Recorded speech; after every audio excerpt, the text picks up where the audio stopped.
most important thing in business is honesty, integrity, hard work, family, never forgetting where we came from.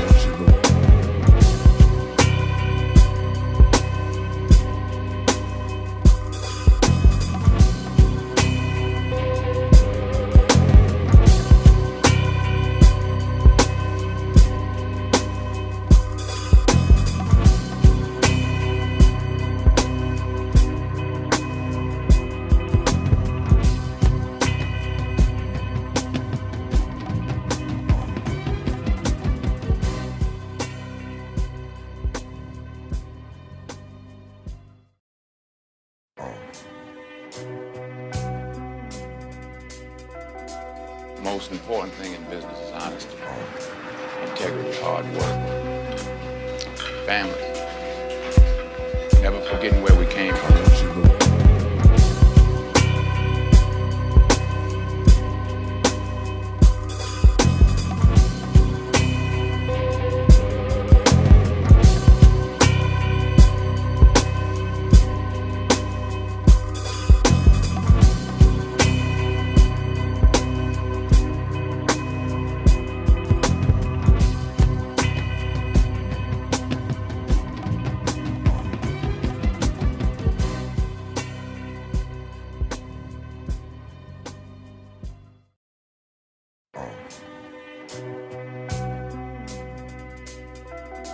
The most important thing in business is honesty, integrity, hard work, family, never forgetting where we came from.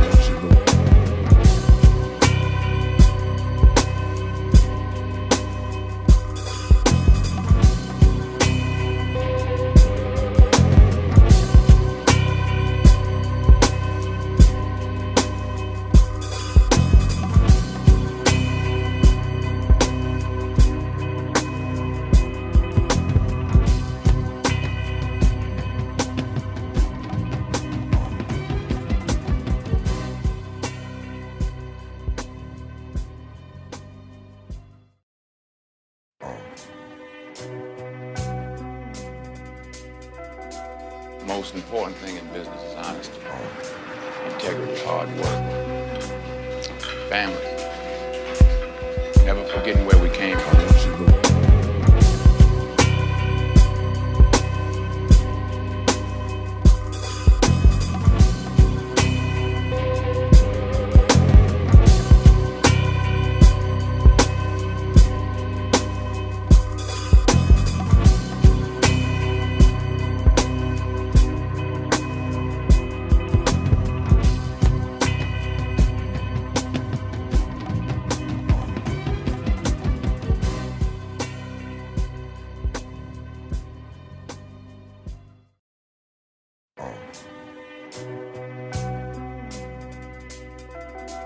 The most important thing in business is honesty, integrity, hard work, family, never forgetting where we came from.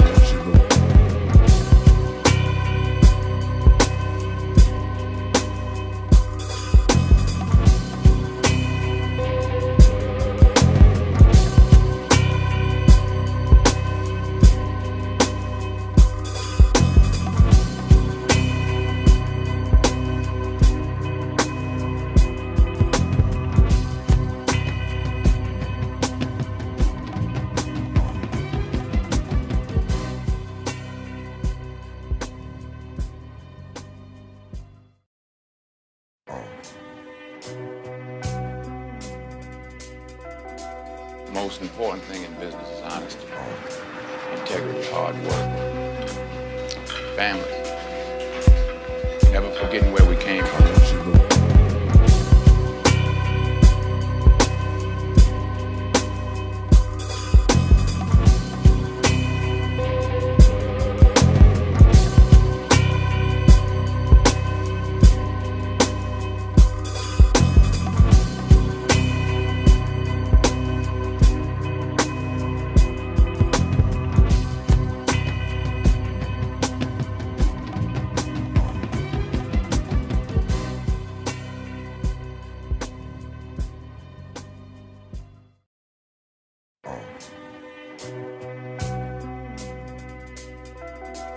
Most important thing in business is honesty, integrity, hard work, family, never forgetting where we came from.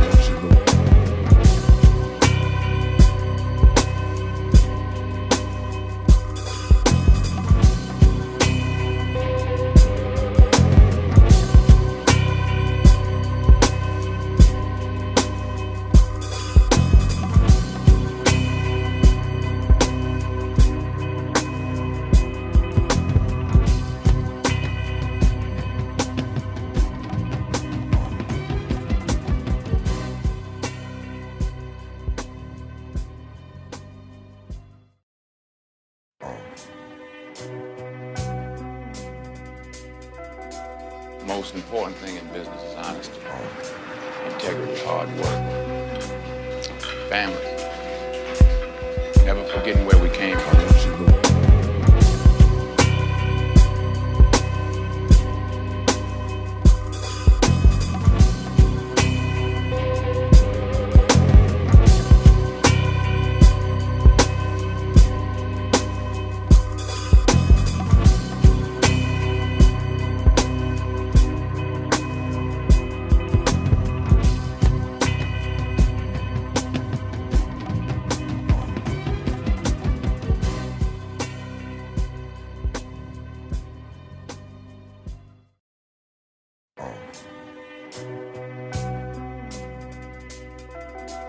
Most important thing in business is honesty, integrity, hard work, family, never forgetting where we came from.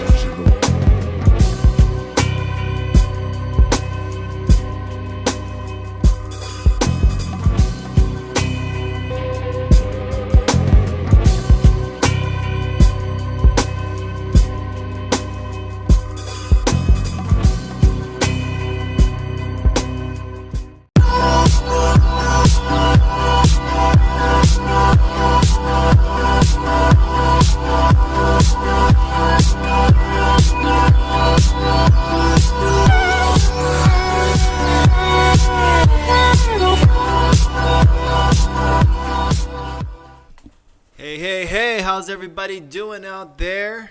You are in the place to be, rolling with the D. Welcome to the show. Thanks for tuning in tonight. We've got an exciting show for you. I always say that we have an exciting show, and that's because we always do have an exciting show. Thank you guys for tuning in. Welcome to the show. Rolling with the D. If this is your first time tuning into the show, let you know a little bit about this show. What is Rolling with the D? Rolling with the D is where we literally are hacking the bob. If you think about the bob, it's a terminology used in the beauty industry for a one length kind of blunt cut. You know, it's a famous, iconic look. What I've taken it to mean to me these days is hacking the bob for me. Instead of hacking it with a pair of scissors, we're hacking it with research and data and stimulus, and we're cutting through layers of the business of beauty. So that's the bob, the business of beauty. And what I want to do with this show is be able to have a platform to be able to reach out to hairstylists that are out there, to be able to give people some information that they can use that can help them grow their business, grow their brand, grow their culture.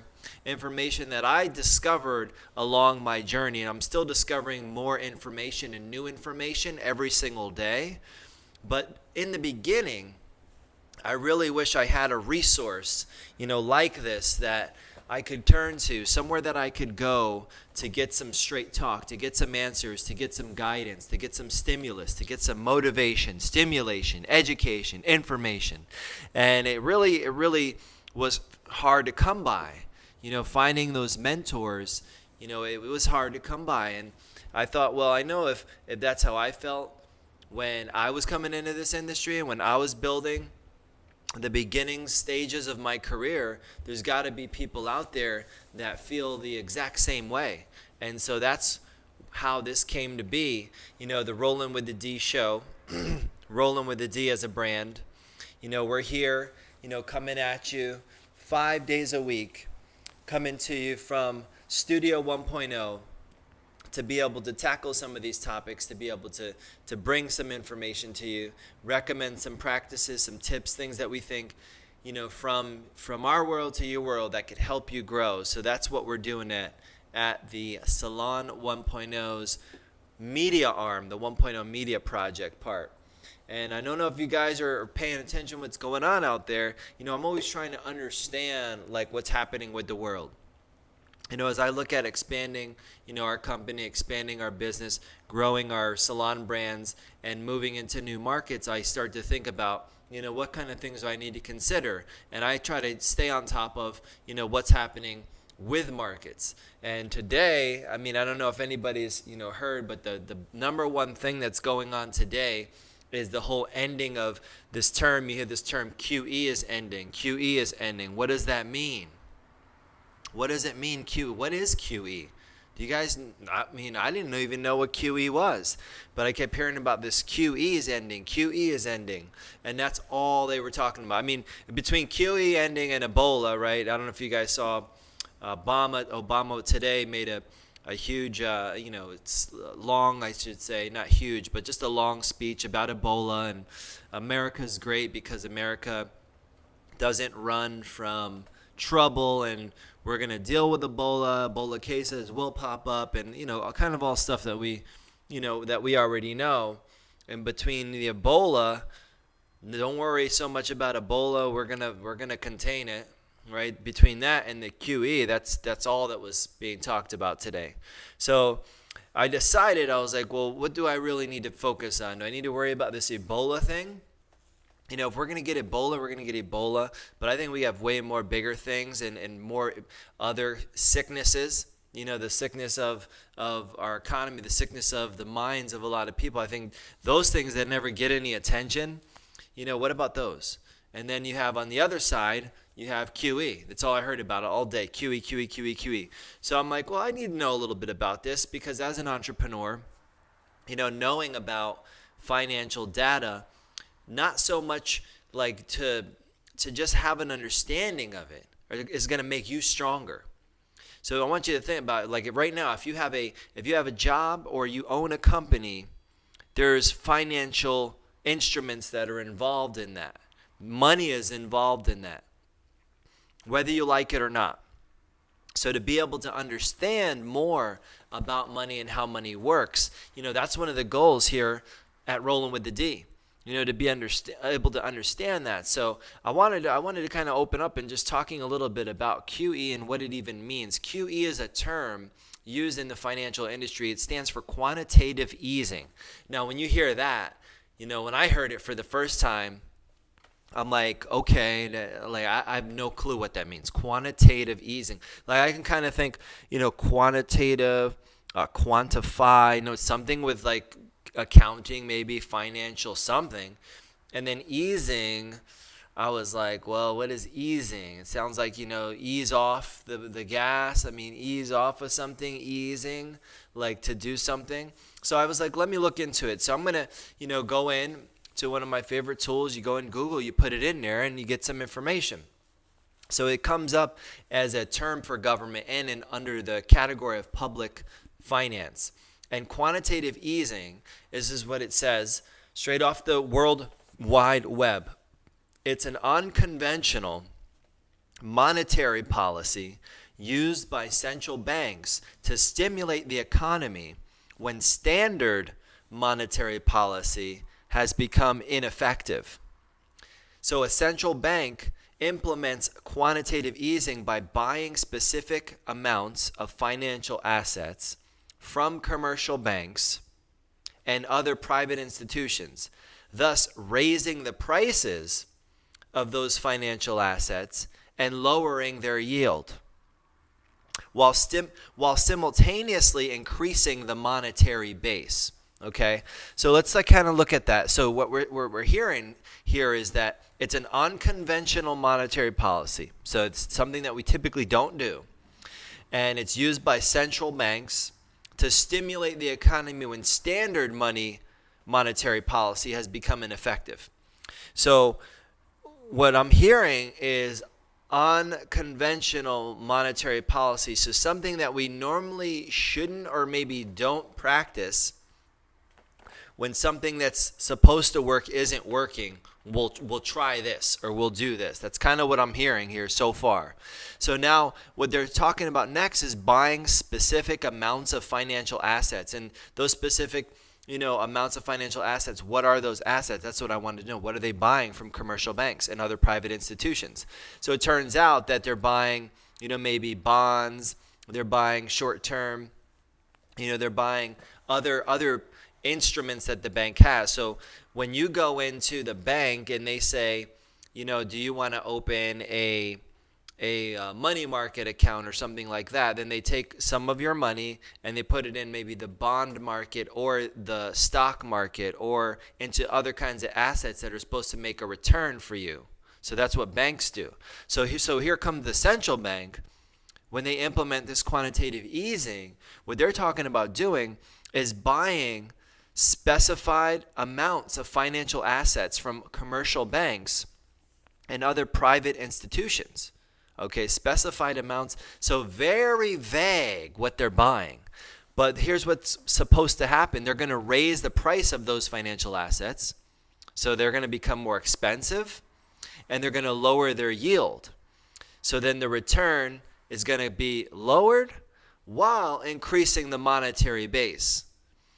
So to me, I don't know about you, but if you're starting to kind of catch some of the dialogue, some of the lingo, it sounds kind of like funny money here. It sounds like we're gonna kind of inject some cash. We're gonna take some assets off your hands, make those things more expensive because now there's less. So it's kind of like creating almost like a false sense of demand is what it sounds like to me. And then it says, this is distinguished from the more usual policy of buying or selling short-term government bonds in order to keep the interbank interest rates at a specified target value. So this is what they would normally do. So now as it goes on, it talks about expansionary monetary policy to stimulate the economy typically involves the central bank buying short-term government bonds in order to lower short-term market interest rates. However, when short-term interest rates have reached or are close to reaching zero, the method can no longer work. Then it says quantitative easing may then be used by monetary authorities to further stimulate the economy by purchasing assets of longer maturity than short-term government bonds, and thereby lowering longer-term interest rates further out on the yield curve. So what is the game? What is the purpose of it? Lastly, it says quantitative easing can be used to help ensure that inflation does not fall below target. Risks include the policy being more effective than intended in acting against deflation, leading to higher inflation in the longer term due to the increased money supply, or not being effective enough if banks do not lend out the additional reserves. So here's what the game plan. This is what's been going on. And when has this started? Okay, so first I want you to think about, according to the International Monetary Fund and various economists, quantitative easing undertaken since the global financial crisis of 2007-2008 has mitigated some of the adverse effects of the crisis. So here's what I'm hearing, guys. The government takes this money, tons of money, pushes it in there, and then makes interest rates stay low, makes those assets now more expensive, but the yield lower, gives us a false sense of stimulus in the economy. And now the banks then start loaning out this money, and then they get it off their hands, they get it out there, and then people are supposed to grow the economy with this, all of a sudden, this extra extra base because the government's pumping money in there. Let me think about that. Now, how did this how did this whole thing happen in the first place? Because it seemed like there was a lot of funny inflated money that kind of started the process, and this is what's been going on. So today, the big announcement today was, okay, we're done with the quantitative easing. We're done pumping the funny money in because things are on the up and up. Now, I don't know about you. I don't know about what you've been seeing happening with the economy, but I don't really see the up and up. All I know is that this process that's been going on for 5 years, who has it benefited? Who has it benefited? Has it benefited you? Has it benefited your business? Has it benefited, it sounds like, yeah, the banks, maybe it's benefiting the banks, but I'm not understanding how this stimulated the economy. And as they're looking at the number of people that are unemployed, or unemployment numbers really haven't changed so much. Wages haven't moved, unemployment really hasn't moved, but the economy's getting better, and now the quantitative easing, we're going to stop it. And I don't really even understand what it was there for in the first place. So as you're thinking about your position, what I want to talk about tonight is responsibility. Because as I'm watching this and I'm thinking, okay, I started my business in 2008. We were prototyping the Salon 1.0. In 2009, our first full year. So right in as this 2007, 2008, the biggest financial crisis that hit us since the Great Depression is occurring, I'm starting a business.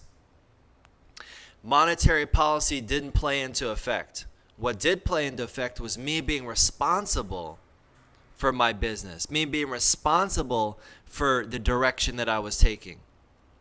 Because right now, everyone's thinking, well, the economy's doing better, so I should be doing better.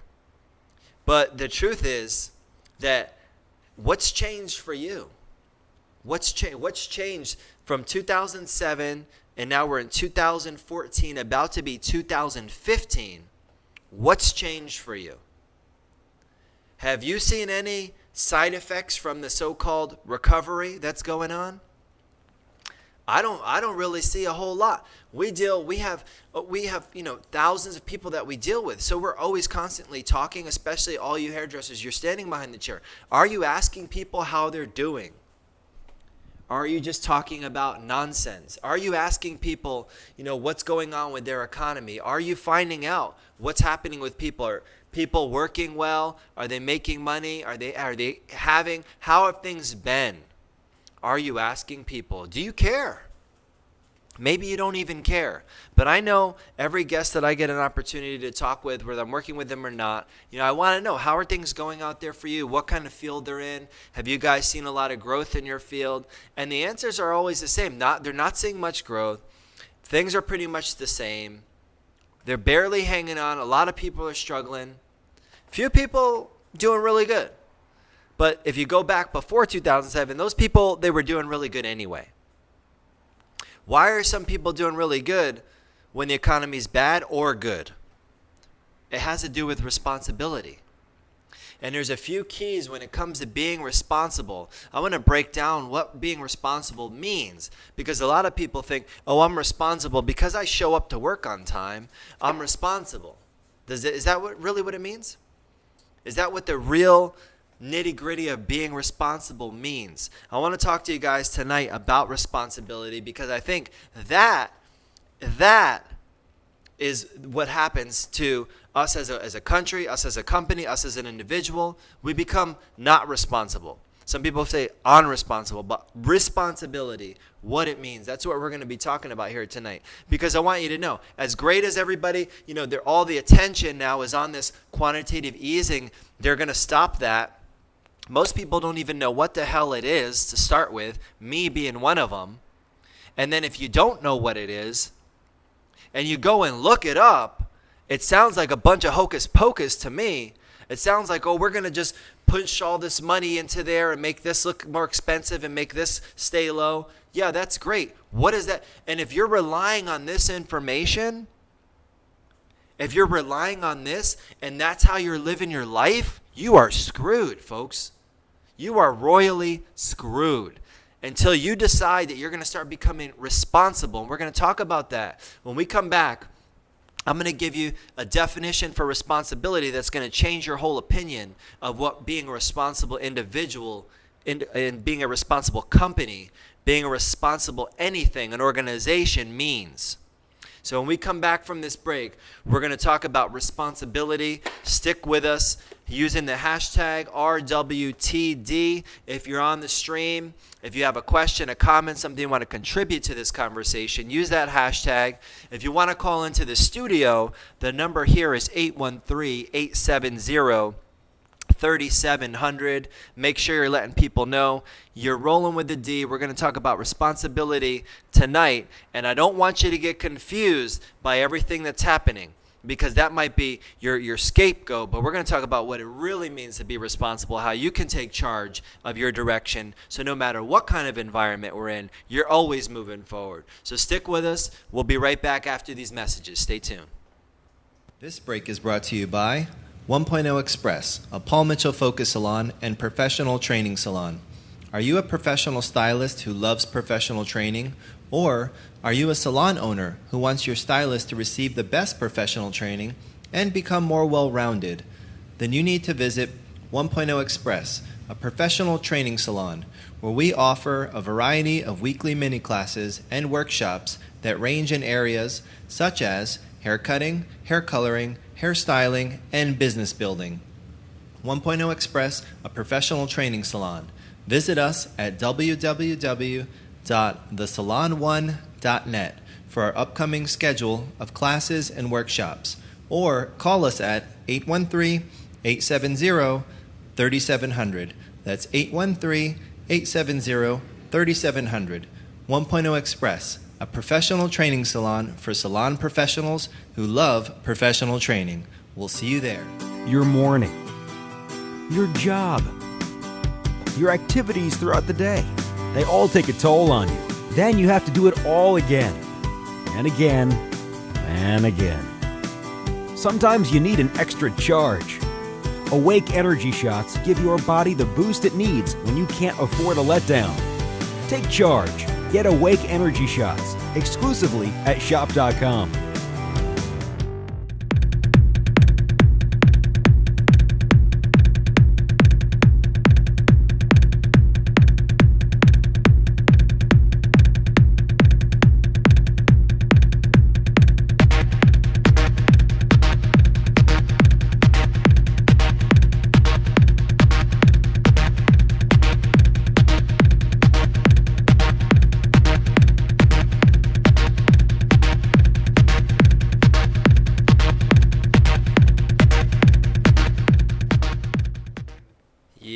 We are back in the place to be. You are rolling with the D. If you haven't got to try these things, the Awake Shots, the Awake Energy Shots, unbelievable. What you're getting here, this is the orange flavor. We have orange, we have a grape flavor. 0 calories, 0 carbs, vitamins B3, B6, and B12. Little shot of caffeine in there as well. So definitely if you're one of the, the energy drinkers or the 5-hour energies, you want to look into these Awake Energy Shots.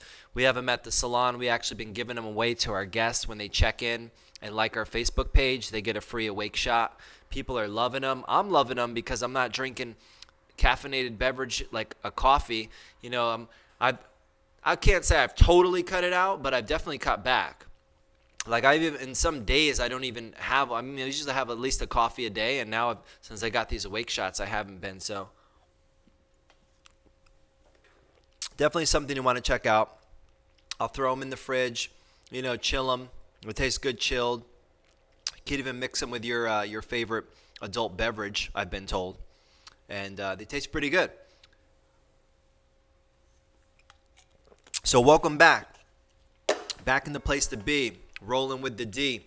So tonight, we were talking about some of the headlines, some of the stuff that's going on, all of the distractions. The role of most headlines is to get you distracted, to get you on focus, to get you off your game. When you come and roll with the D, I'm here to get you on the game. I'm going to give you plays that I'm calling right out of my playbook for my own team. You know, I play to win.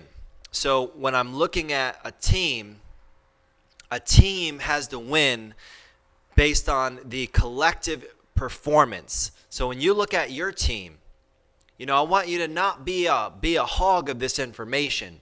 You know, if I kept this information just to myself, I'd be hogging the information. I've seen the results I've had with my team, the growth that's occurred in my own business, and I'm like, you know, I want to get this information out to the world. And that's really, you know, what Rolling with the D is all about. To be able to bring you some information, to be able to bring you, you know, content that you can use, and you might use it in a variety of ways, but hopefully you're taking the information and you're making things happen in your business. You're making things happen with your company. If you're in charge of a company or your team, you're making things happen. So tonight we're talking about responsibility, because I don't want people to think like with what's happening. You know, I was sharing, you know, with everybody about this whole quantitative easing thing. I don't want you to think that that's going to solve all your problems. You know, a lot of times we're always thinking like, oh, if they would do this, or if she would do that, or if he would do this, things would be better for me. If they would do, I would be. That's a lot of times, that's the approach that we have. Why do we have that approach? Why are we thinking if they would do, I would be? Why are we thinking that? Why are we thinking that? You know, and I did see a couple of comments, and people were having some issues with their stream. If you are noticing that there have been some glitches going on, try just refreshing that page. If you're watching on, whether it be on an iPad, or if you're watching, you know, on your computer, just try refreshing the page, and that may help you out. So tonight we're talking about this word, you know, responsibility. And I want to share with you the definition of responsibility, all of the above. When you look at the definition of the word, we'll go with the responsible first. It says having an obligation to do something, or having control over or care for someone as part of one's job or role. Now I want you to think about that. A couple powerful words that I want to pull out of there and really, you know, bring back home. Obligation. Now when you think about, you know, people, I'm responsible because, you know, I showed up to work on time. You know, I'm responsible.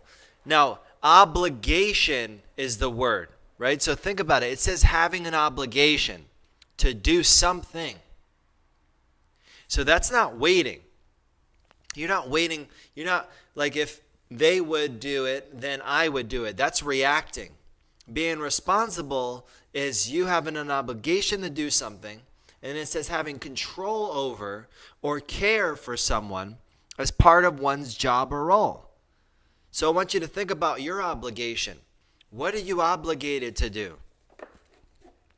When you start looking at your role as an obligation, then you're going to start taking it totally different.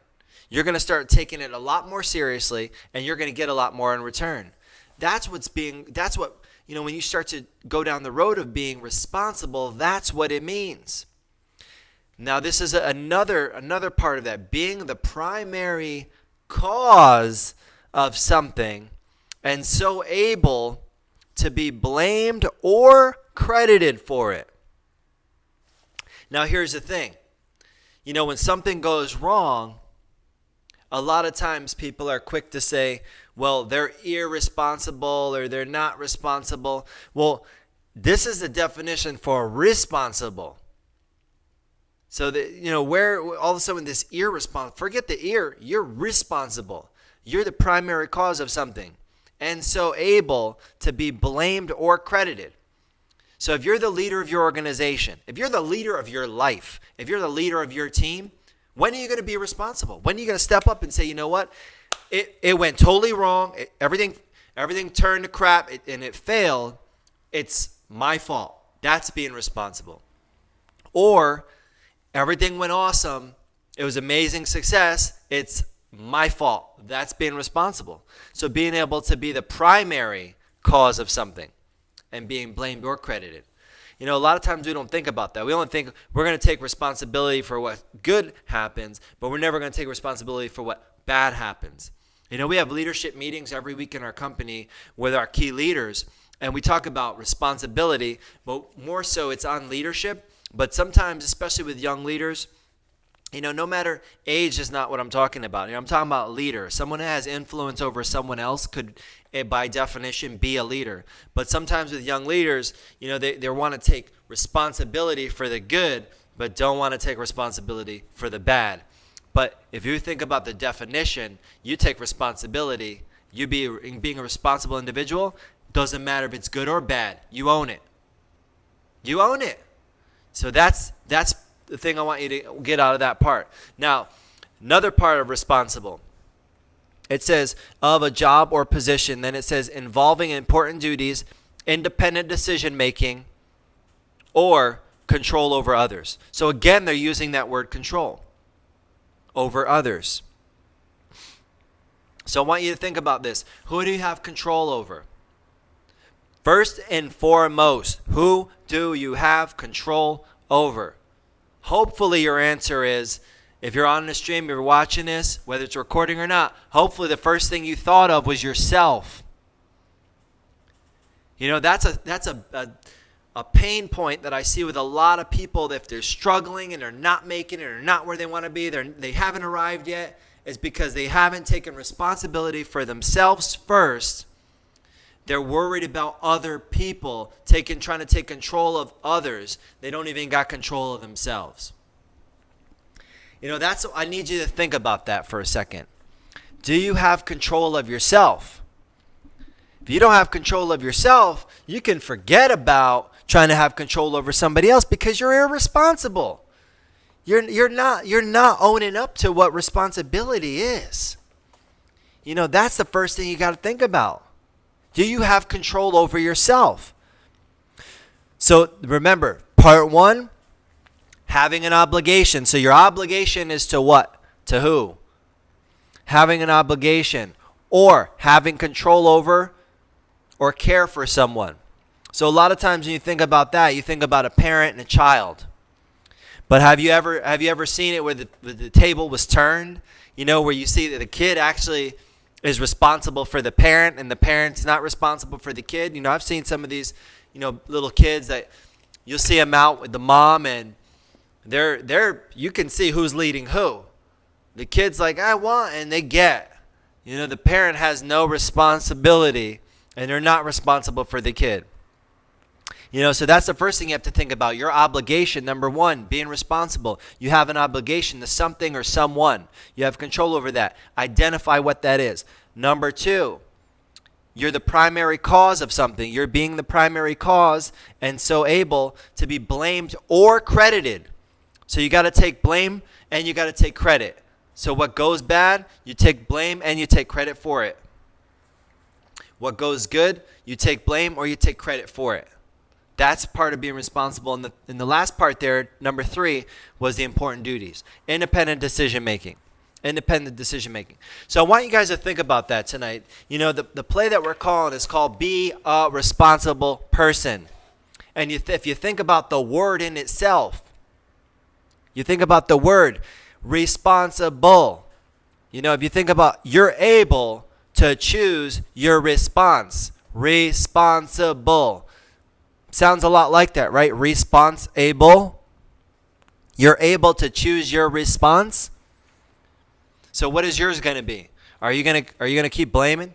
You know, how many people do you think are depending on others to be responsible for them?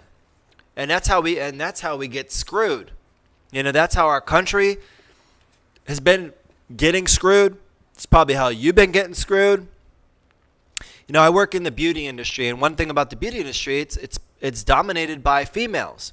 And one of the things that I share with the females that work in our company, especially because we work with a younger demographic, a lot of them, 18, 19, 20, 21, mid-20s, late 20s. Not all of them are married yet. Some of them are dating. But the biggest thing I try to share with them is, look, I want you to work on you, get yourself to be great. Become responsible for yourself. Because if you start looking, for somebody to take care of you, and you put all that on their plate and something happens, you're going to get hosed. You're going to get screwed. And I don't want to see that happen to you. So I want you to focus on building your foundation, building your career, getting your knowledge up, getting your skill up, knowledge up, becoming responsible. That's what we're working on here. And that's what I want you guys to work on too. You should be working on that with your people. You should never want your people to become dependent. You want your people to be independent. You don't want your people to be unresponsible or irresponsible. That's the message that I need you guys to take away from this. Because I guarantee you think quantitative easing might be over, but that ain't got nothing to do with what's going to happen in your future, my future, the future of this country. Because if you're going to tell me that quantitative easing has done some kind of benefit for the country, I don't see it. I'm a business owner. I've built several businesses through all this crap that's going on, and I didn't base any of it on quantitative easing. I didn't base any of it on what they were saying was happening. I was creating my own economy, being responsible for my people. Quantitative easing, okay, what would happen if you were behind on your bills? Well, the economy's going, it's in the tank right now. Can I get a break? No. You're not getting a break. Be responsible. So that's something I need you guys to think about. When you're working with your teams, do they understand the definition? I want you to actually, when you guys are going out this week, I want you to go to your team and I want you to ask them, hey, what does the word responsible mean to you? Give me a definition.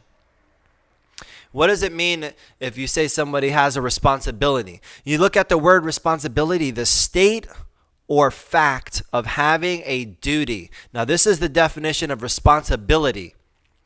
Now, I want you to think about ability first, right? Unless, bar you're quadriplegic and your arms and your legs don't work, you have some kind of ability. But do you have a responsibility? Do you have a responsibility, or are you waiting? Are you responding, or are you waiting? Some people are waiting right now. Think about people that are, there's choices, right? So some people all right, I lost my job, I get another one. Some people I lost my job, I'm going to go collect unemployment. And then they justify, well, I paid into it and all this crap. You're fooling yourself. All you're doing is you're giving away your responsibility. That's what you're doing. If you got two arms that work, if you got two legs that work, if you got a head on top of your shoulders, you have a responsibility to be responsible. But you're giving it away. You're giving it away. You're standing in the line for a handout. You're giving it away. And then it's well, it doesn't, like, the job market doesn't work. No, you don't work, right? So that's sometimes, if you ever had to have that conversation, and I don't want to see people struggle, but what bothers me sometimes is when I see an able person struggling. They got two arms, they got two legs, got a head on their shoulder. There's opportunities out here in the marketplace, and they're not taking advantage of them. Some people, when 2007, 2008 happened, the financial crisis happened, it was like their ticket to suck. It was like their ticket to not do well. Oh yeah, it's the economy is just rough out here today. I just what am I supposed to do? Nobody's hiring. It's a bunch of BS. It's a bunch of BS. Their belief system is broken. Their belief system is broken. So when I hear things like, the quantitative easing is ending, I don't care if it's ending or it's starting. It doesn't matter. Because the government's not responsible for me. I don't know about you guys. Your career, who's responsible for that? Some people think, well, if I join this company, I'm turning over my responsibility to this company. So my success or failure is now hinged on this company. Well, let me give you a little clue. Companies go out of business every day. So if that's your game plan, you probably are setting yourself up for a major letdown, guys. Major. I've been a part of companies that didn't do what they were gonna or supposed to do. They went away. So what happens when your company goes away? I didn't know that was going to happen. Right, but you know now it's a possibility. And if you're tuning in and you're listening, if I've got your attention, if you're picking up anything that I'm putting out there, I'm wanting you to understand responsible is what I need you guys to be.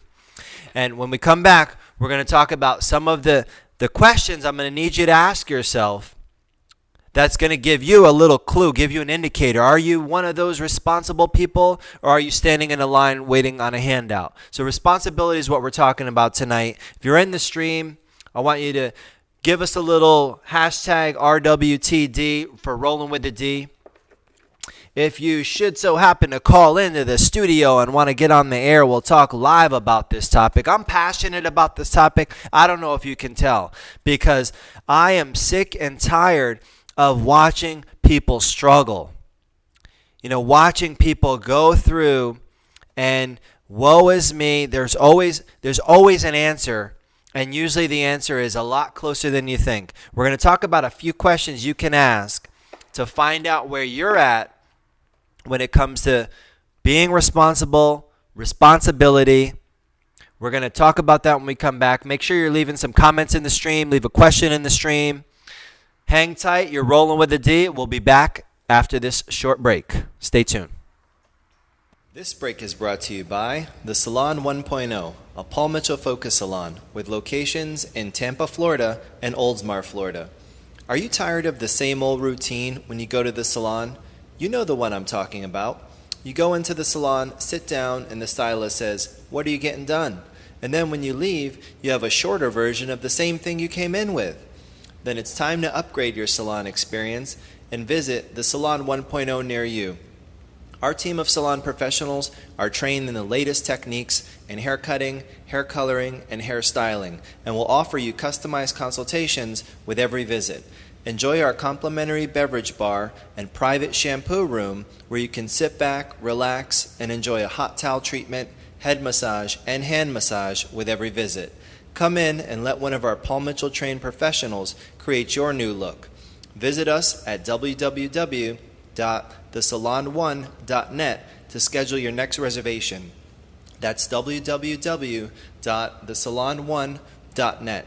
You can also reach us in Tampa at 813-280-2953 or in Oldsmar at 813-854-4505. Visit the Salon 1.0 and let us show you what the salon experience is all about. This break is brought to you by Delusion Co. Are you ready to simplify your life with modern, real-time accounting? Then you're going to want to visit Michael and the team at Delusion Co. They offer a variety of services from accounting, bookkeeping, taxes, tax planning, and financial planning for individuals and businesses to help save you time and money. They utilize the latest innovations in cloud-based technology to really help you grow your business, and they can adapt to any platform. They are truly accountants for the digital age and will keep you up to date with the latest strategies and solutions. Get in touch with Delusion Co.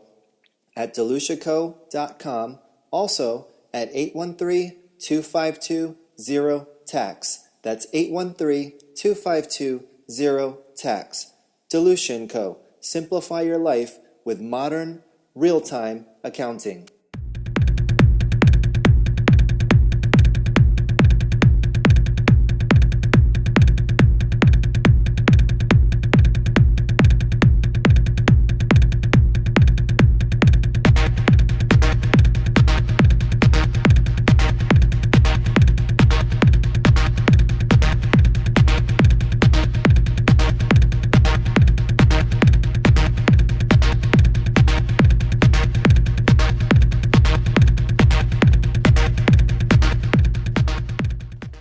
All right, welcome back. Welcome back. You're back in the place to be. You are rolling with the D. Thanks for hanging out with us tonight. We are touching on a hot topic. You know, something that I'm really passionate about, you know, thinking about, you know, different things that we're doing. You know, our goal, especially with the launch of, you know, 1.0 Media Studio 1.0, is really to create a platform where we can actually reach more people, because I believe that it's been, you know, far too long since we've really, you know, had that a voice that people need information, and they're getting their information from all kinds of, you know, crazy sources, but some of the information we can understand. As a hairstylist, which is, you know, what my profession is at heart, I'm a hairstylist. And I turn into this cosmetic, you know, beauty entrepreneur. But I want to understand business, because I want to understand, you know, how do I grow a business? You know, how do I navigate through a sticky, you know, situation in the market, or a economy that's up and down, up and down, up and down. So with this show, I'm wanting to share information with our platform. We want to share information. You know, we have inside of our media company, we also have the Salon 1.0 Unplugged, where you can watch it, you know, backdrop. You can come behind the scenes at our training. We stream that live every single week. You know, we have that going on. We have Rolling with the D, which is the show that you guys are watching right now, where we're in the studio talking about hacking the bob, the business of beauty. We're going to be having some in-studio audiences coming up, where we're going to be doing some live interviews. We're going to have some interviews over the internet. So we've got a lot of things planned for 1.0 Media. And our main goal is to amplify this voice, that we're trying to get information out to people, give you resources, tools, a place that you can come, place that you can plug into, where you can get some information that can help you grow, whether you're growing your personal brand, your business, your company, trying to just grow as an individual. Rolling with the D, that's what we're here for. And tonight we're talking about how not to get hoodwinked. You know, that's what we're talking about. Because if you pay attention to what is happening out there, and you pay attention to what people say about, you know, your economy that you're living in, you know, like it's, you know, people are like walking on eggshells, like, oh, since 2007, 2008. Now, I don't know how long you plan to live, but I'm going to tell you this. That's not the first one, and it's not going to be the last. There's going to be those cycles that happen. But what's going to pull you through is going to be your ability. We call it responsibility. Your ability. So I want you to be thinking about that, because if you depend on the information that you're getting and you live by that, you make your decisions by that. You know, it's funny, like how many times, you know, when I was starting the first salon, people are like, yeah, you know, you sure you want to do that? You sure you want to go into business? You know, the economy is doing really bad right now. You know, and mind you, these are non-business owners. A lot of people, they're like non-business owners. They watch the same news that you and I are exposed to and have access to, and now they're giving me business advice like, oh, I don't know, the economy's pretty rough right now. And then opening the second business, some of those same people, oh, you know, you sure? Like, you know, don't you think it's kind of risky? I don't know. That might be, you know, is it a good time? I don't think you should do it. You know, have you been watching what's going on? Opening up the next location, same thing. Meanwhile, they haven't done anything, because they're basing their next move on everything else out there around them. So a couple questions I want you to think about. When you're looking for help, where do you look for help? How far outside of your circle do you look for help? Because I'm going to give you a little tip. The helping hand that you need, it's right here. It's at the end of your sleeve. This is the helping hand that you need. This is the helping hand you need. So if you're waiting, you know, for the government to change, for the economy to change, for a new president, you know, when the whole election thing was going on, everyone's like, oh, you know, whoever wins, you know, they're basing their next move in life off of who's going to be the new president, or who's going to be if it's going to be the same president. Oh, I'm not able to get anything done because this president, you know, they're passing all the policies. You know, I'm like, okay, what policies did they pass that have prevented you from getting off your ass and doing something? Because I didn't see that one. Where was that policy? Hold on, let me go through all the policies. Nope, no policy on you can't get off your ass and make it happen. That policy didn't get passed. So let me ask you, when are you going to drop the excuses? How about the policy on that? How about the policy, I will be responsible? So where are you looking for help? That's the question I want you to ask yourself. And if it's outside of your limbs, if it's outside of your being, then that might be a sign that you're not a responsible person. I'm sorry, you're just not. You're just not. So that might be a clue right there. Another thing I want you to ask yourself is, are you taking credit for the good and the bad? Are you taking credit for both? Because if you only want to show up when you win, or when it's a guaranteed win, sorry, but you got some work to do, guys. We got to work on that. Because real responsible people take credit for the wins and the losses. You know, I love to see, like, you know, after a game when the underdog, you know, comes in, beats up the team that was supposed to be the favorite, and then the favorite team, their coach has to do a press conference. Because it shows a lot about that coach and the responsibility. Sometimes, you know, coaches say, oh, well, you know, this player, you know, we had an injury here. We had this injury going on over there. Basically, they're just coming up with all kinds of excuses on why they weren't prepared, they weren't responsible, they didn't take charge, and they didn't win. So I want you to think about that. Ask yourself, am I showing up? Am I taking credit for the wins and the losses? Because that's a sign of a responsible person. The other thing I want you to ask yourself is, do you know the definition? Have you written it down? Have you committed it down to paper? I gave you several of them tonight. So I want you to take those definitions and I want you to make that a part of your DNA. Make that a part of your makeup. Make that a part of, you know what? I'm done blaming people. I'm done pointing a finger. I'm done waiting for things to change before I make a move. I'm done doing that because you know what? From this point forward, I'm going to become a responsible person and I'm going to take responsibility for everything that happens in my life. Not just some things, everything. That means the good, that means the bad, and that means the ugly. When you start doing that, you know, things are going to be like, oh, this is what being responsible feels like. Things start to change. And that's really what I wanted to talk to you guys tonight about. And, you know, I get excited talking about that because I was in that same boat. You know, I have many reasons to throw in the towel years ago. Many reasons to give up. Many excuses that if I had said, well, I'm not going to really go for it because this didn't go right in my life one time. That didn't go right in my life one time. I had many reasons where, you know, if I had given up, people would have been like, well, you know, he had a rough ride. You know, these things didn't work out. Guy had some sticky situations. Okay, we can understand that.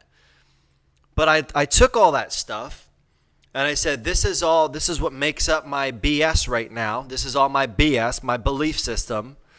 And I'm going to either use that as my reason to quit, use that as my reason why I'm not going to go for it, why I'm not going to try to be successful, why I'm not going to try to do something that other people aren't able to do because they just choose to bow out and give up.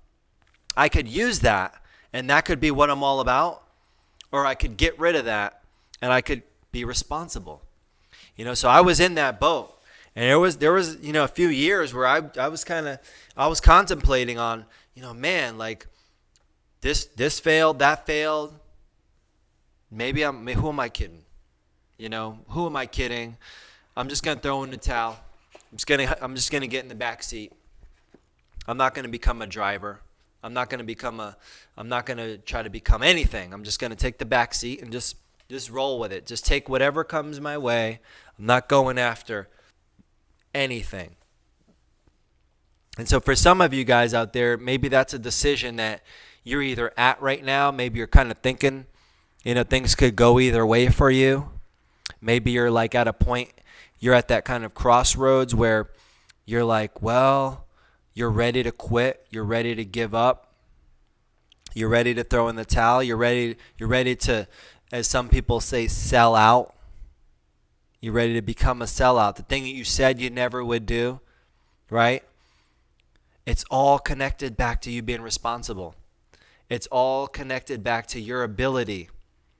If you think about the word responsible, to have an obligation, you have an obligation to you. You have an obligation, and especially if you're in a position of any kind of leadership, which everyone is, whether you're little or big, you got influence over someone. You have an obligation. You have control over something or someone. And it's your job, it's your responsibility to fulfill that obligation to yourself, to your family, to your company, to whoever you're around, whoever you have influence over. You're the cause. You take the blame and you take the credit. And when I understood that, it was so empowering. So that's what I want you guys to be thinking about. Be responsible. It is empowering. You can become whatever it is. But first, you got to become responsible. So I hope you guys are able to take this information and apply it. Look up the definition. I want you to write it down. I want you to watch things change as you start to take blame and credit. You become you say, this is my obligation. Forget, this is my duty. This is my obligation. This is what being responsible is all about. Let me know how that's going for you guys. I'd love to get some feedback on what's going on, what being responsible looks like for you, what things are changing as you become a more responsible person. I'm excited to get some feedback and comments. Make sure if you got friends or family, anybody that you think could use this, share the link with them. You can find the link on our Facebook page, find the link on Twitter. If you're following us on Twitter, it's at PM The Salon. Share the link with them. Tell people about the show. Tell people about Rolling with the D. Tell people, look, you can tune in. And if they're not able to catch it live, 10 p.m. Eastern Time, Monday through Friday, which is our time slot right now, then catch us on a replay. Catch us on YouTube. If you go to youtube.com, you can look for SDEE. And you can look for the shows on there. Check us out on the Facebook page. The links are there. We're everywhere. Go on Instagram. The link to the show is on there. Go on our website, thesalon1.net. You can check the show out on there. We have the player on there. You can watch previous episodes. So I hope you guys got a lot out of this. I hope that you're going to decide to step up and become responsible, because that's when things happen. Forgetting about waiting for everybody and everything to change. Because when you change, then everything will change for you. So it's been a pleasure talking to you guys tonight. Excited to hear your results. Hope you become more responsible. Remember, it's our obligation. It's our duty. It's our life. We need to be responsible for it, first and foremost. So that's our show tonight, guys. So I hope to see you guys tomorrow night, 10 p.m. Eastern Time. Excited for this weekend. We got Halloween. I want to know what you guys are dressing up as. I might show up on Friday night, Halloween style. I don't know what I'm dressing up as. It's going to be a surprise. You'll have to tune in to find out. But you've been rolling with the D. Hashtag RWTD. Make sure you're following us on all of the social media sites. Tune in every night, 10 p.m. Eastern Time. Until the next show, this is Sunny D signing off. Go out there, be responsible, be great, and we'll see you tomorrow night. Take care, guys.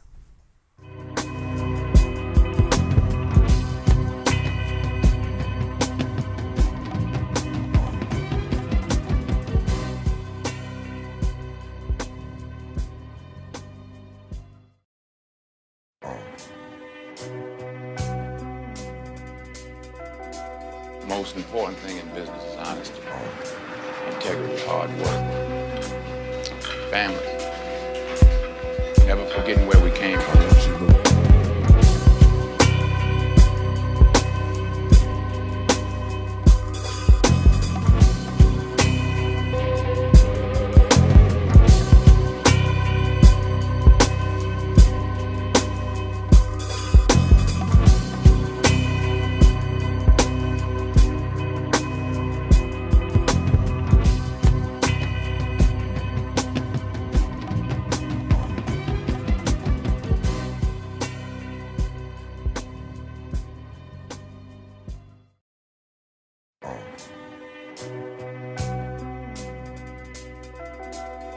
most important thing in business is honesty, integrity, hard work, family, never forgetting where we came from.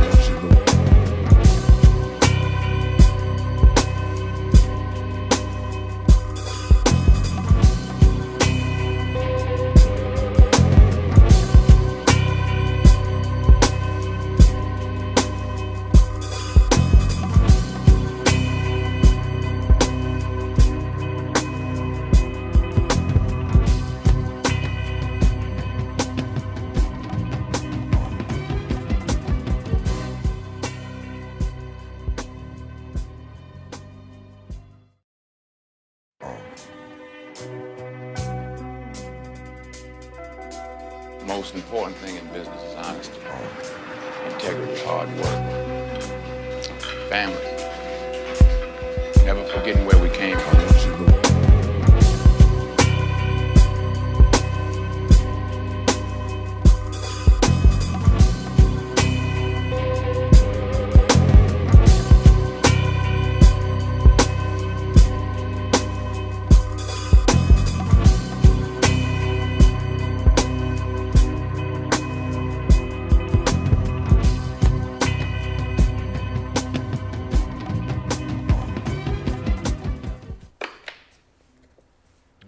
It's cool. Dang it. I kept looking at my damn notes were like all over the place. Upside down, inside out.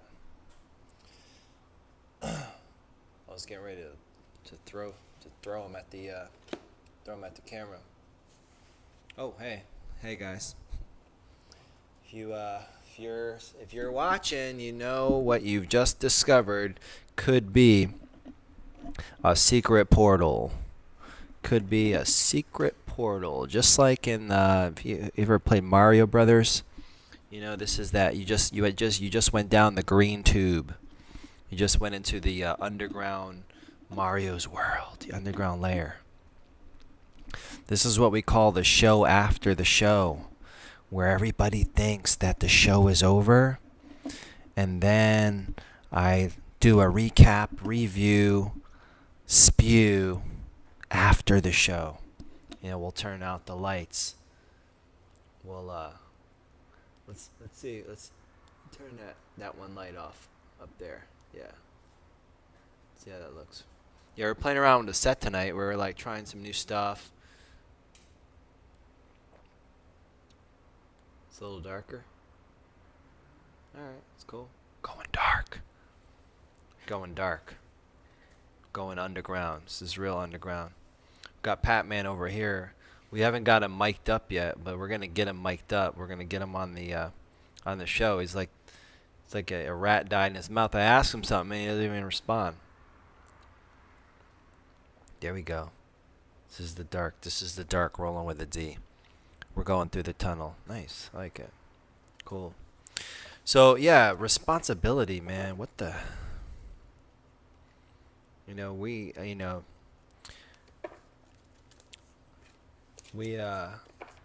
got a little hot topic tonight. You know, we're talking about being responsibility.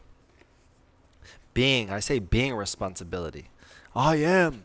People like, it's like, it means a lot of different things to different people, but the challenge is, do we even understand it? The challenge is like, okay, you're responsible, but for what? For whom? Everybody thinks like your responsibility is always outwardly. You know, you're always like, it's always like, oh well, I'm responsible because I take care of my son doesn't make me responsible. Doesn't mean anything. You know, plenty of people take care of their sons, but plenty of people are still not responsible. So like trying to tonight, we're really trying to like hash out the definitions. I mean, and there's tons of definitions, but the definitions, start with that, because that's the first thing like people won't do, like look up a word. You know, like you don't even know that, like the whole quantitative easing. They're throwing that word around the news. I mean, most people have no clue what that means. You know, like the 5% of America, the rich and wealthy, some of them know because they're taking advantage of it. You know, why do you think they're rich? You know, but what about the rest of the population? People don't even know. Like they just hear the word. Some people don't even care. And that's even scarier because it's the fact that some people don't even care. And you know what? It's the people that don't care. The people they're the ones that are always bitching about their situation. Yeah, oh man, I'm busted, I'm broke, I'm this, I'm that. Okay, well, when's the last time you studied the thing that you don't have? It's like, it's kind of crazy because people that have poor health, they know nothing about, they don't study health. People that have poor income, they don't study money. It's like anything you think that you want to know more about, you think like money is not a subject, you don't study it, therefore you don't have it, you don't know how to create it, you don't know how to attract it, you don't even know, you have the slightest idea of the uses of it are, what it's for, what it could do, how to use it as a tool. That's how I look at money. I was having this conversation today. I mean, all money is a tool. It's like a hammer is a tool. A screwdriver is a tool. You know, what does a hammer need? A hammer needs a nail, or else it's useless.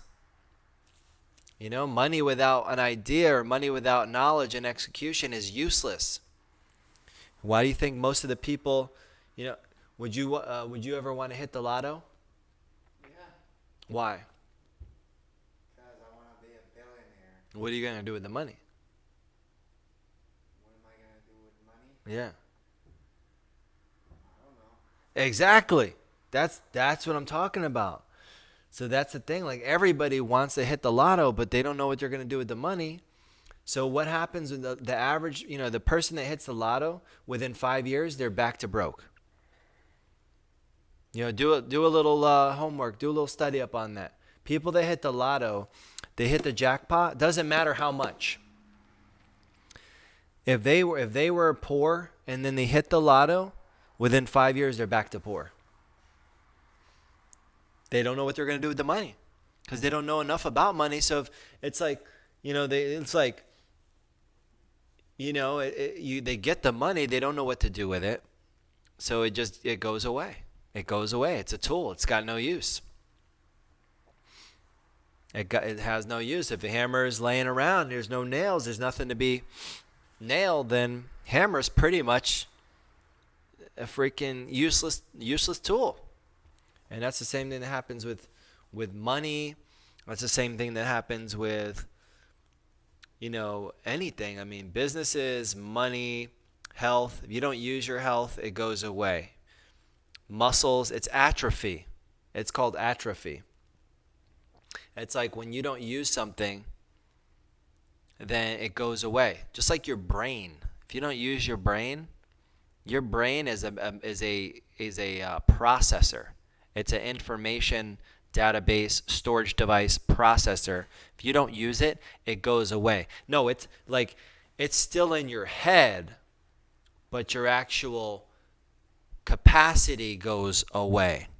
And did you see the movie Lucy? You remember they were talking about like how much of our brain capacity that we use, and the average person only uses like 10%. 10%, yes. And then they showed like when she started to tap into 11, 12, 13, how all of a sudden, you know, she could start seeing, hearing, you know, stuff that was out there and all kinds of crazy shit. It was like, I mean, it was ridiculous. And when I saw that, I'm like, that's kind of cool. Let me get that that blue crystals or whatever she, you know, had in her system. It tapped her into that. But the reason why can we only use the 10%? I mean, it's probably like most people haven't, you know, even thought about that. So they're like, all right, you know, here's a brain. We're gonna we're gonna give it to you, but it's kind of like owning a Ferrari in an old people like a old folks community where the speed limit's like 5 miles an hour and everybody's riding around on golf carts, right? And you go buy a 350 power Ferrari, what are you gonna do with that? So I started up, I sat in the driveway and revved the engine, vroom vroom, yeah. But you're never gonna open it up. It's gonna fall apart. It's gonna be useless. It's gonna be pretty, and you're gonna be out there shining it, and you're never gonna get to go on the road, take it for, push that gas and give it some. You're not gonna be able to do anything with it. I mean, so what's the point? What's the point of having it? It's almost like we should have like a bank where we could collect unused brain capacity and give it to people that, like, if I could get, I'd like, okay, you don't use it, you lose it. That should be a rule. But some people, they don't care. They're not gonna use it. They probably don't even care to know, what they're capable of doing. And I mean, it's kind of like, what's that one? The Purge. Isn't that where they like, one night they just like kill everybody? What was the purpose of them doing that? Why did they want to kill everybody? Like, what was to thin out the human race or what? Just to have anarchy. So there wasn't really any like purpose behind it. Like, we need to get rid of, like, these are the weak ones, so let's go ahead and just chop their head off. I mean, no. You kill whoever you want, but how did they decide on who they want? They just kill anybody? It's what do you call it? One day you could do whatever you want. What would you do on that day if you, one day, it's like, they were like, do whatever you want, what would you do? Who would you take out? Who would you take out? Who would I take out?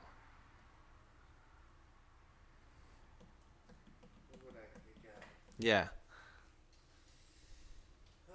All the bullies. Oh, the bullies. Okay. Take out the bullies, huh? Like, I want to take out, like, stupid people. Like, look at, like, now, like, they're not stupid per se, but just stupid, like, maybe, I mean, it's kind of like, all right, I'm not going to, like, you got to see on your test, say you're stupid, but just, like, stupid, like, people that, which I mean, I guess there's a lot of that, but people who have either capabilities or abilities and are not using them. Just take them out. Just take them. Somebody would probably take me out if that was the criteria. They'd be like, you're tall ass, you're not playing in the NBA, pfft, done. Off at the knees. But I mean, like, taking out stupid people, like people that are not tapping in, using their abilities, using their advantage or their gifts. And the way I'll do it is I'll ask them, like 2 or 3 questions, and I'll ask them, like, I'll go like an intellectual question, maybe an idea question, how they could see, what problems are they interested in solving. And if they gave like a stupid, like, I would just, all right, is that a stupid answer? And just boom, just take them out. And if you guys are in the underground with us right now, we're dark. We're going dark. We're talking about, we're talking about purging. We're talking about killing people. So who would you take out? If you're in the underground, who would you take out? If you have one day where you can do anything you want, you want to, just chop people's heads off, anything goes. That's the way it was, right? Were people just killing, or were they like robbing banks, or were they, what were they doing? Just mainly murder? Yeah, purging is like, you can get away with. Did you see the movie? Yeah, I saw both. Well, then what the hell? You're acting like you don't even. What'd they do? They kill people or what? Yeah, they were killing people. That's it? Pretty much. Breaking their houses, killing them. Oh man, they wasted a day. That's all they were doing is just breaking into people's houses and killing them. Like what? Like what's the? I mean, they could do anything. Look up the word purging. Let's see what it says. Like they were not gonna be like.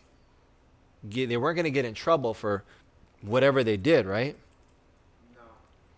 And only the only thing they could think of was to kill people.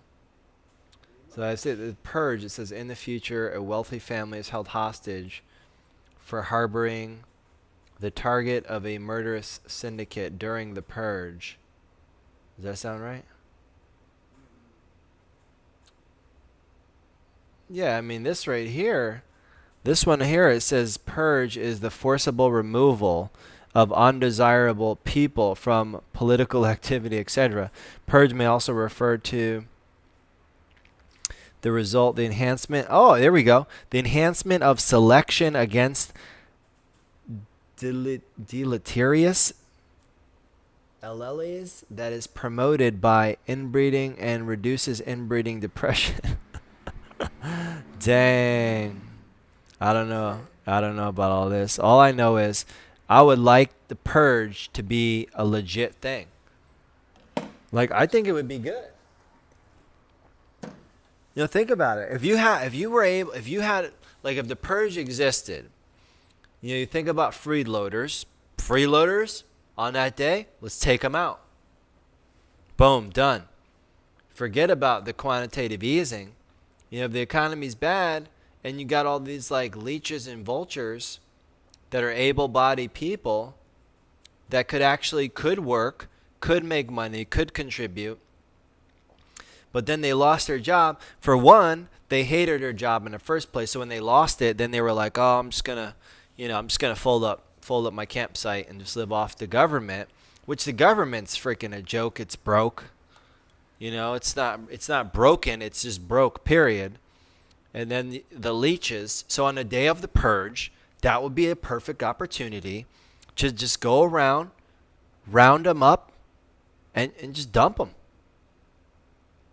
You know, you just put them on the bus, you know, roll up all the windows, take the bus like on Batman on, was it what's the one with the Joker? Right? Was he on the bus and he was driving it into where? He drove it into the bank. Boom, done. Right? But drive it into the freaking, off a bridge, into the ocean. Hey, just put everybody, you guys, you know, we're gonna take you to the ultimate government handout. We're gonna give you a year's salary, like whatever you do, you put up a flyer, like you know it's coming. We're gonna give you a year's salary. We're gonna give you, you know, all the government cheese you could ever think of. Just all you got to do is get on these buses, and we'll have them all painted a certain color, you know, and then we just load them up on the day of the purge. And just freaking drive them off a bridge. Because think about this. If everybody did that on the day of the purge, now you can't just do it to do it. It has to be on the day when they say, you know what? Today, you guys can do whatever you want. You get rid of all the freeloaders. What's left? People that are trying to work, hustle, and create value. You know? Boom. Government solved. I just solved the world economy issue. I just solved the crisis. We solved the crisis here on the underground, rolling with the D. That's what we're doing here, guys.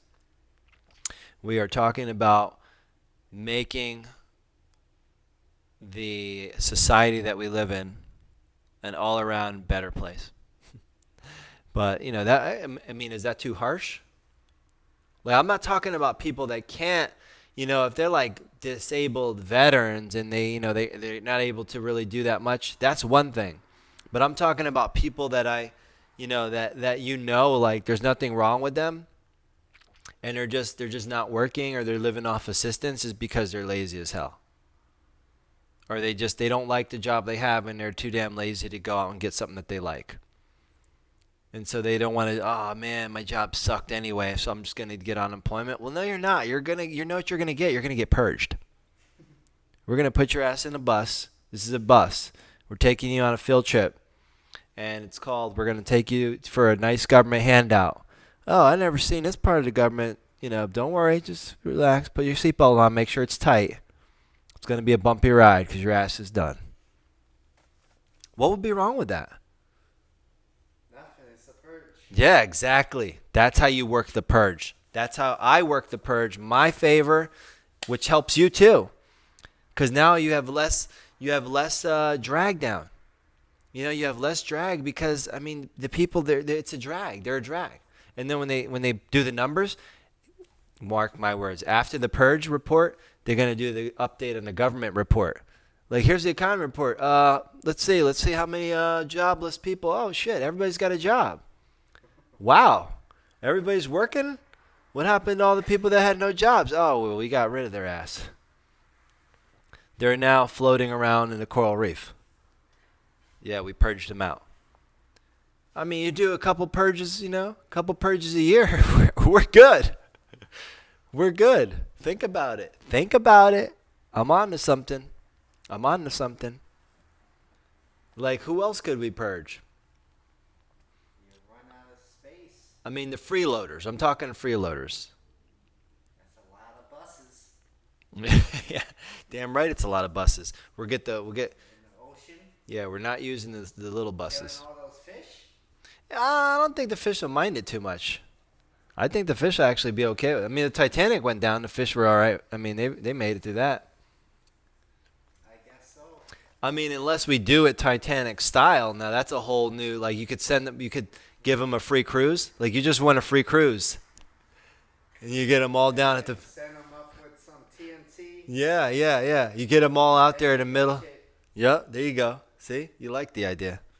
You set them up and you say, "Hey guys, we know you've been, struggling.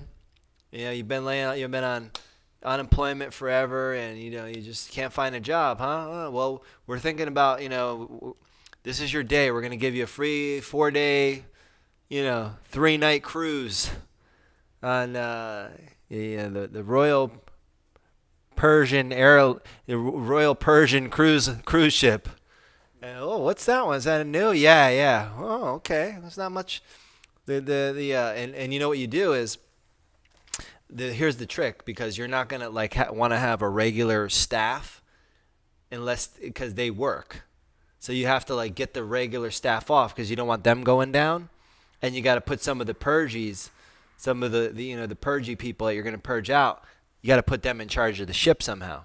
Like, you don't want to have the cat unless you send in a chopper when you get them out in the middle of nowhere and just fly off the staff, and then you got to do it in the middle of the night, because the purges will come up and they'll be like, "Why is everybody? Where'd my bartender go? Where'd the casino workers go? Where'd all the crew go? Why are they taking the crew off the back of the ship on a C-130 Canuck?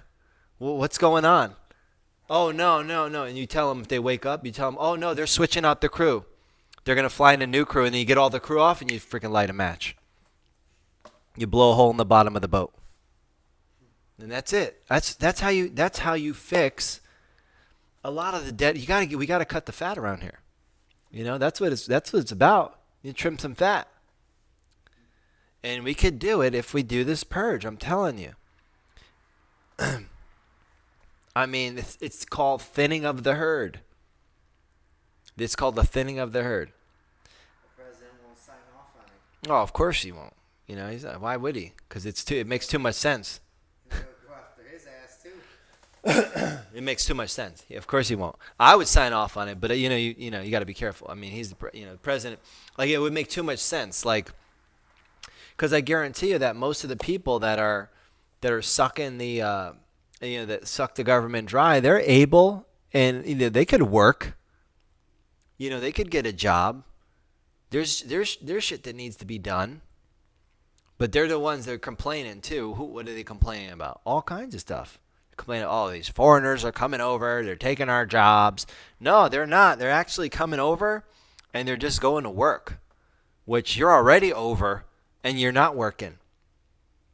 So you basically passed up on that job because of, and now when I'm president and I'm saying, hey, look, we're starting this thing. It's called the Purge. And the first one's going to be on the first of the month. I'll do it for 6 months, every month on the first, if that's what it takes. If you're able to work and you don't have a job by the first of next month, your ass is getting on the boat. Whoa, what? Yeah. You're getting on the boat. How much unemployment? The unemployment's low. Like the rate of how many people, it's going to freaking be at an all-time low. They'll be like, damn, America's really came around since President Diaz in the house. Everybody's got a damn job now. We are back to work. You remember John, he used to work over at Staples, and that store closed down, and they laid his ass off. He's now working at Office Depot, and he is loving it. He was out of work for 9 months collecting unemployment. Now he's whistling his ass off at Mickey D's. That's what's going to happen, man. I'm telling you. Everybody will be working. Our windows downtown, the salon, they'll be the cleanest damn windows you ever saw in your life. Be like, damn, GC's hiring up everybody now. I'm telling you, man, that's what's going to take. You start putting people on the bus or the ship, and you start putting announcements up there. If your ass don't have a job by the first, you're going on the ship. Once the first ship goes down and they know what the deal is, guarantee you show up at the unemployment office tomorrow, the damn people that work there won't even be there. They'll be out trying to get another job because nobody will be there. Everyone will be working, man.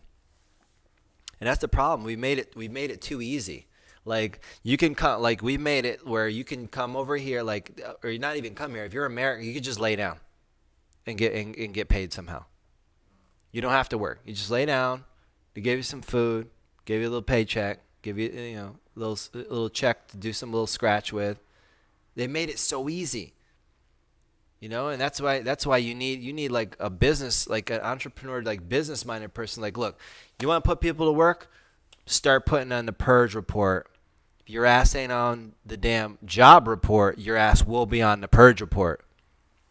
You get to choose. You want to be on the jobless report, or you want to be on the Purge report. We call it the lifeless report. I guarantee you would turn this whole thing around. So yeah, if you guys are on here, if we're getting a little too dark for you, then you shouldn't be on here because this is after hours. This is the late rolling with the D after hours where it's just a free for all. We're just murdering people right now, and it's pretty much Pat's idea. I didn't think of any of this, so it's why he's off camera. He wants to remain anonymous, but he thought it would be a great idea to strap all the unemployed able bodies into a ship and sink them to the damn bottom of the ocean like an anchor. That's what his suggestion was. So, but yeah, this is the underground. This is Rolling with the D after hours, where kind of recap the show, just different things that are going on. So hope we offended a few people, but if you're able and you're able to work, and that's the whole show, was about being responsible. If your ass has got 2 legs at work, 2 arms at work, and a head on your shoulders, and you're laying down, just taking, just sucking the government. They're already dried up. They're broke. Come on, they're broke. They're broke as anybody. But somehow. These checks are showing up in the mailboxes of people with no damn jobs. These people that are able to work, that are sucking out the money from the economy that's already jacked. And where's that money coming from? I'll tell you where it's coming from. It's coming from people like us that are working. We're paying for the freeloaders, and we're done with that. We're going to purge their ass. We're going to purge them. We'll figure it out. We'll figure it out a way. The president said that today. He's like, America always figures out a way. We'll figure out a way to get these damn freeloaders off the bus here. We're creating jobs. We're taking care of the economy, and we got this guy, these guys over here that are like able to work. I see them, man. They're able to work. I go in Barnes and Nobles. I go in the cafe at Barnes and Nobles. Guy's in there. That's his 9 to 5. He sits in there and reads freaking books, drinks Starbucks. He's got no job. I'm like, dude, I see you here every day. I said to the dude, he's like, oh yeah, I'm out of work. I'm like, oh, he used to work. He used to run the line at some factory or whatever, closed down. I'm talking to him. I'm looking at him. How long you been at work? Oh, like a year and a half. What? You telling me? And he's a, middle-aged white male, 2 legs, 2 arms, brain, loves to read, well educated, spending my money at Barnes and Nobles, my tax-paying dollars in this freeloader. That's the kind of shit I'm talking about. His ass is going on the Purge Report. Who else? You know who they are. Name them. Who else you know is freeloading? You've seen them. You know who they are. They can work. They just don't. Wait, you used to run the line? Yeah, I used to be like the VP of whatever. And now what are you, the VP of Barnes and Nobles? He's sitting in the cafe. I'm telling you, I see him over there. I stop in there, on a lunch break or picking up a magazine or whatever, grabbing a coffee. Same dude, dressed up too, wearing a button down and khakis, got a little briefcase. He'd be sitting in the damn Starbucks at Barnes and Nobles, and reading books and drinking coffee and eating the classic coffee cakes. Yeah, with my money. He's on unemployment, he said. So he's getting money for doing Barnes and Nobles, drinking coffee, eating coffee cakes all day. Yeah, so what's up with that? Tell me who don't belong on his ass is going on the Purge Report. He's dipping in your piggy bank. Yeah, he's dipping in more than my piggy bank. He's dipping in all of our piggy banks. I'm telling you, man. And I see there's more than just him. He ain't the only one. You telling me that, unemployment is 9%. Okay, so if we have 300 million, let's see this, 300 million Americans. We'll just say, right? Okay, round it up, round it down, whatever you want to do. Let's do the math on that. So you're going to tell me that 300 million Americans times 8% are unemployed. That's 24 million Americans unemployed. You tell me that all of that 24 million are disabled or really can't work? You know that's bullshit. Out of that 24 million, how many of those do you think can work? Like my boy over here at the Barnes and Nobles, sitting over in the corner at the Starbucks cafe. I mean, think about it, man. Come on, man. So we're supporting 24 million unemployed people, feeding them, sending them a little check, whatever it is, the food stamps or whatever. All that's coming from the rest. The other 92% are, supporting that 24 million. Now, granted, we do the list. Okay, all I'm looking for is 2 legs, 2 arms, and a head, and the ability to do, 8th grade, answer a few questions about the country. Can you do basic arithmetic? Can you count to 10? Your ass needs to have a job by the 1st. You're going on the Purge.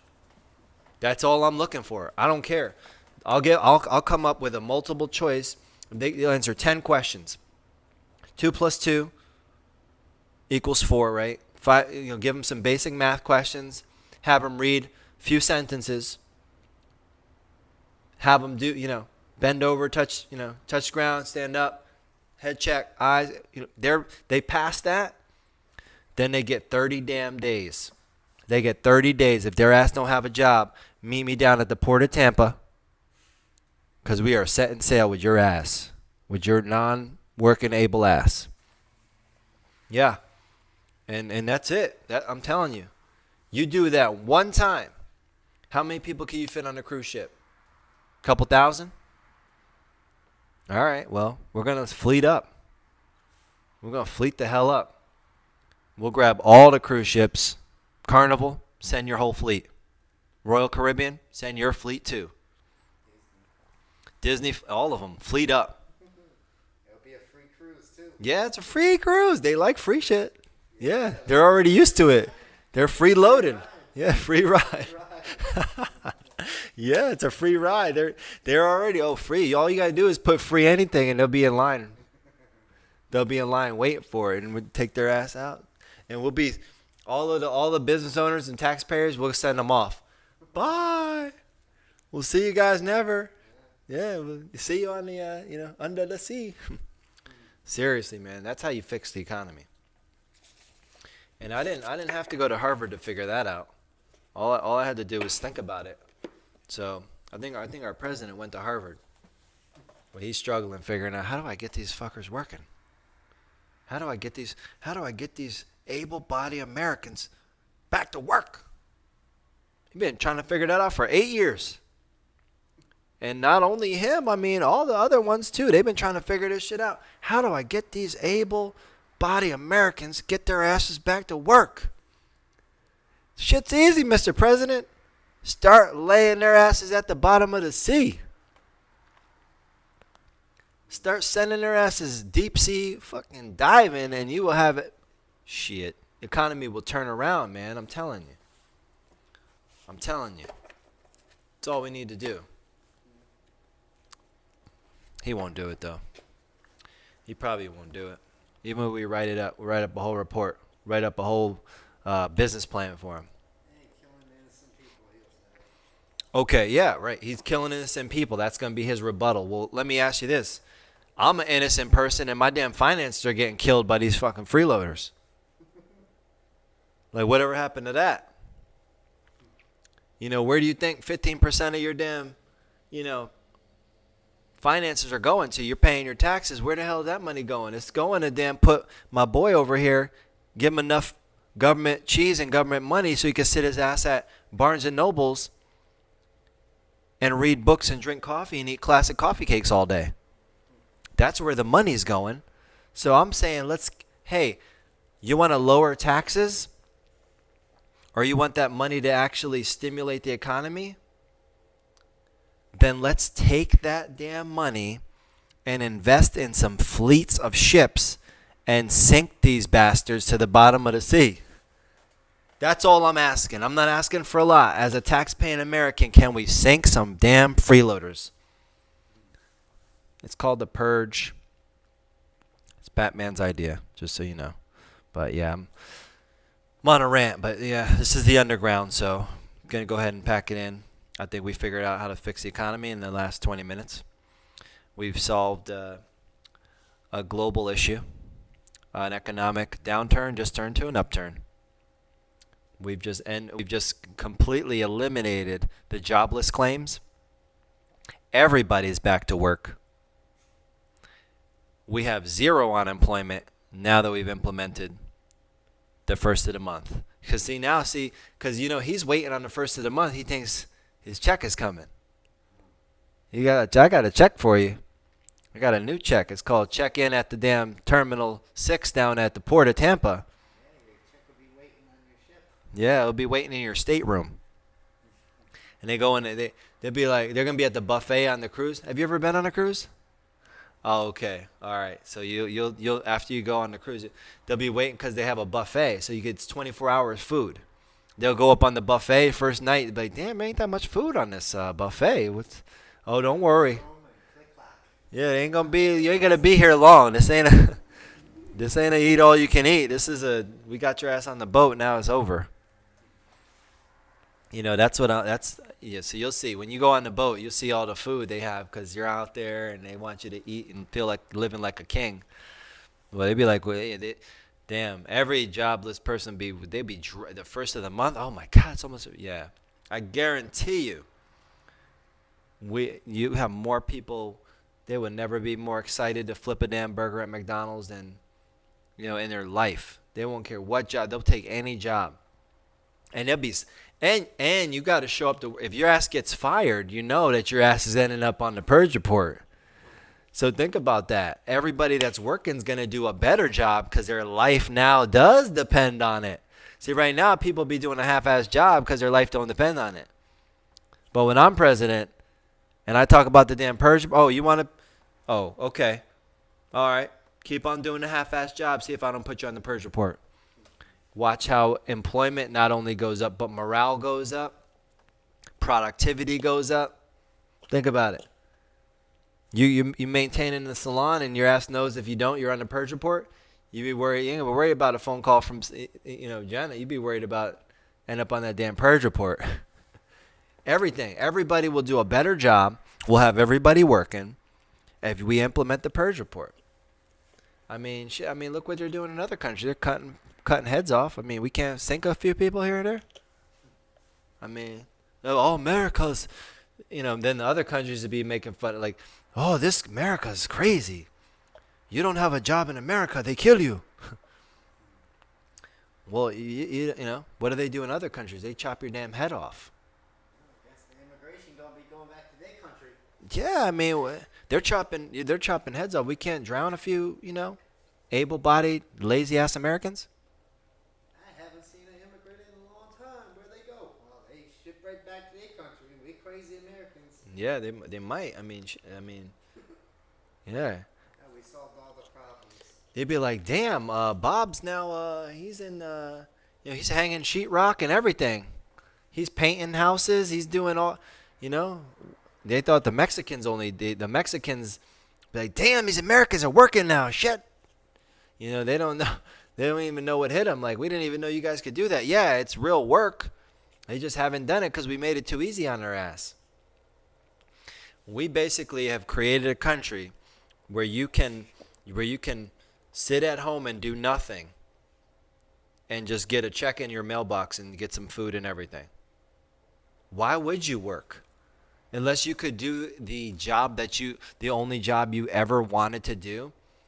Like, I personally couldn't take the government handout because I feel like I'm responsible. I have like an obligation. Like I am able to work.